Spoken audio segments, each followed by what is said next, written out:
नमस्कार, मी सुप्रिया. तर आजच्या आणखी एका व्हिडिओमध्ये तुमचं खूप खूप स्वागत आहे. तर इथे मला 2 टोपडी शिवायचे आहेत. जे परवा मी बाळासाठी लंगोट शिवले होते त्याच बाळासाठी टोपडी शिवायचे आहेत. इथे 2 चौकोनी अशा पट्ट्या काढून घेतल्या मी आणि त्यासाठी लागणारं अस्तर पण काढून घेतलं. आणि मग इथे जे येलो कलरचे चौकोन काढले ते शोसाठी, म्हणजे जे वरती मी त्रिकोण लावणार आहे त्यासाठी काढलेलं आहे. आता इथे माझं हे टोपडं शिवून कंप्लीट झाले आहे. बघू शकता इथे मी ते त्रिकोण असे वरती बनवून लावलेले आहेत, त्याच्यामुळे छान लूक येतो टोपड्याला. आणि कसं वाटतंय टोपडं ते नक्की सांगा. त्यानंतर मी दुसरं टोपडं पण शिवायला घेतलं. त्याचं थोडंसं ते त्रिकोण आहेत ते वेगळ्या पद्धतीनं लावलेत मी, तुम्हाला आता ते दिसेलच शिवल्यानंतर.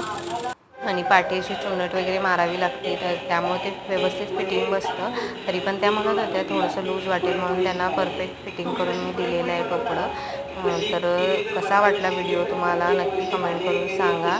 आणि माझ्या चॅनलवर जर कोणी नवीन असेल तर नक्की सबस्क्राईब करा.